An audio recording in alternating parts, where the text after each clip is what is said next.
Ela doou um rim para o seu marido e 2 dias depois ele pede divórcio. Veja a reportagem. Eu doei um rim para o meu marido e 2 dias depois ele me pede o divórcio. Eu entreguei um pedaço do meu corpo para salvar a vida do homem que eu amei por 30 anos. 2 dias depois ele me pede o divórcio, de que quer viver a vida. Mas o final é um ponto triste, vocês precisam ver. Vamos lá, ouçam comigo essa história até o fim. Meu nome é Helena e durante 30 anos eu achei que vivia um marido perfeito. Eu conheci o Mauro, todos os nomes fictícios, tá? Ele era engraçado, trabalhador, carinhoso, daqueles homens que fazem a mulher acreditar que encontrou alguém para a vida inteira. E eu acreditava nisso. Nós construímos tudo juntos. Moramos primeiro numa casa simples de madeira, depois conseguimos financiar uma casa maior, tivemos 2 filhos, passamos fome no começo, enfrentamos desemprego devido à doença. Gente, foi literalmente na saúde e na doença, na riqueza ou na pobreza, desse jeito. Mas eu sempre dizia que a gente superava qualquer coisa, né? Era um amor. E eu amava aquele homem com todas as forças no meu coração, eu fazia de tudo por ele, sabe? Era um maridão. Eu saía cedo, chegava tarde, e durante anos eu achei que aquilo era esforço pela família, enquanto ele construía a carreira, ele cuidava da casa, das crianças, da vida inteira dele, né? Como nossos filhos cresceram e saíram de casa, eu achei que finalmente a gente ia viver a nossa melhor fase, né? Que a gente poderia viajar, a gente tinha dinheiro, a gente estava com uma tranquilidade financeira, então a gente podia viajar, aproveitar a vida, né? Mas foi exatamente ali que tudo começou a mudar. Ele ficou frio, parou de me abraçar, parou de conversar. Começou a esconder o celular, gente.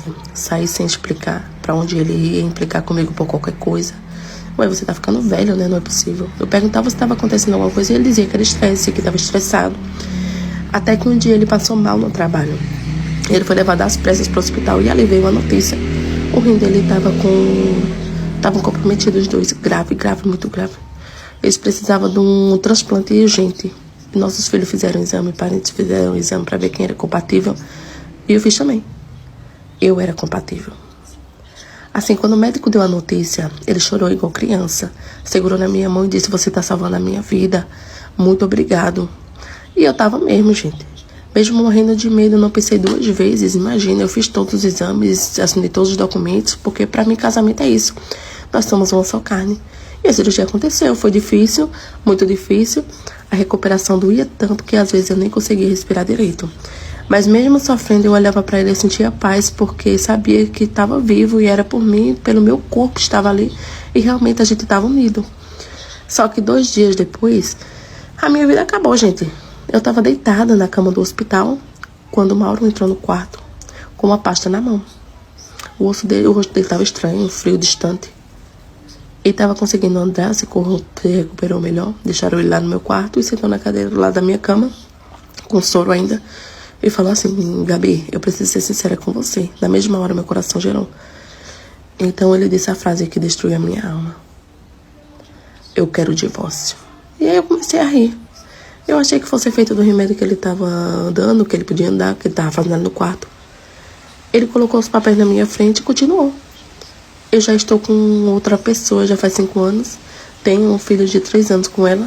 Gente, naquele momento eu sentia como se alguém tivesse arrancado meu coração do peito. A minha alma saiu do meu corpo. 5 anos me traindo. Enquanto eu cuidava dele, colocava comida no prato, fazia comida, lavava roupa, dormia sozinho, esperando ele chegar. Ele tinha outra família.